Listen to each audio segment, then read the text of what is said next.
Mining ಡಿಪಾರ್ಟ್ಮೆಂಟ್ನ deputy director ದ್ವಿತೀಯ ಇ.ಸಿ. ಅವರು ಕಂಪ್ಲೇಂಟನ್ನು ಕೊಟ್ಟಿದ್ದಾರೆ, ಪ್ರೈವೇಟ್ ಕಂಪ್ಲೇಂಟ್ ಕೊಟ್ಟಿದ್ದಾರೆ. ಈಗ ಏನಾಗಿದೆ ಅಂದರೆ ಈ ಪ್ರೈವೇಟ್ ಕಂಪ್ಲೇಂಟ್ ಕೊಟ್ಟಿದ್ದಾರಲ್ವಾ, ಇವರಿಗೆ ಥ್ರೆಟ್ ಮಾಡ್ತಿದ್ದಾರೆ. ಅದು ಏನು ಲೈಫ್ ಥ್ರೆಟ್ ಮಾಡ್ತಿದ್ದಾರೆ. ಒಂದು ಹಗರಣ ಆಗ್ತಿದೆ, ಅದನ್ನು ನಾನು ಭೇದಿಸ್ತೀನಿ, ಯಾವ ಅಧಿಕಾರಿಗಳ ಸಪೋರ್ಟ್ ಇದೆ ಅಲ್ಲಿ ಹೋಗಿ ಮಾಡಿರೋದು ತಪ್ಪ, ಒಂದು ಸರ್ಕಾರಕ್ಕೆ 1000 ಕೋಟಿ ಲಾಭ ಆಗ್ತಿದೆ, ಇದರಿಂದ ಆಗುತ್ತೆ, 1000 ಕೋಟಿ ರಿಟರ್ನ್ ಬರ್ತಿದೆ, 1000 ಕೋಟಿ ಕೊಳ್ಳೆ ಹೊಡಿತಿದ್ದಾರೆ, ಅದನ್ನ ತಡೆಯೋದು ತಪ್ಪ.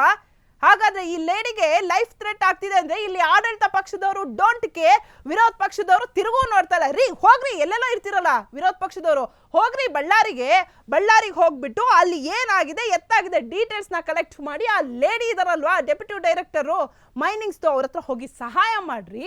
ಅವರಿಗೆ ಲೈಫ್ ಥ್ರೆಟ್ ಮಾಡ್ತಿದ್ದಾರೆ. ಇದೇ ಪ್ರಭಾವಿ ರಾಜಕಾರಣಿ ಅವರ ಮಗ, ಹಾಗೆ ಇವ್ರು ಯಾರೋ ಕಿಂಗ್ ಪಿನ್ ಚಂದ್ರು, ಹೋಗಿ ಅರೆಸ್ಟ್ ಮಾಡಿ ಆ ಪ್ರಭಾವಿ ರಾಜಕಾರಣಿ ಹಾಗೆ ಅವರ ಮಗನ ಅರೆಸ್ಟ್ ಮಾಡಿ. ಗೊತ್ತಾಗುತ್ತೆ, ಪ್ರತಿಯೊಂದು ಬಾಯ್ ಬಿಡ್ತಾರೆ, CBIಗೆ ಒಪ್ಸ್ರಿ, ಹೋಗ್ರಿ. ಸೊ ಗೊತ್ತಾಗುತ್ತೆ ಯಾರ್ಯಾರಿಗೆ ಶಾಮೀಲಾಗಿದ್ದಾರೆ ಅಂತ. SS ಮಲ್ಲಿಕಾರ್ಜುನ್ ಅವರು ಏನ್ ಮಾಡ್ತಾ ಇದ್ದೀರಾ ನೀವು? ಹೋಗಿ ನೋಡಿ ಅಲ್ಲಿ, ನೀವು ಇರೋದು ಈಗ ನೀವಿಲ್ಲಿ ವೇಸ್ಟ್ ಅಂತ ಅನ್ಸುತ್ತೆ. ಈಗ ಹೋಗಿ ಬಳ್ಳಾರಿಗೆ ಹೋಗಿ ನೋಡಿ, ಗೊತ್ತಾಗುತ್ತೆ ಯಾವ ತರ ಲೂಟಿ ಹೊಡೆದಿದ್ದಾರೆ, ಆ ಲೇಡಿಗೆ ಯಾವ ತರ ಲೈಫ್ ಥ್ರೆಟ್ ಮಾಡಿದ್ದಾರೆ ಅಂತ.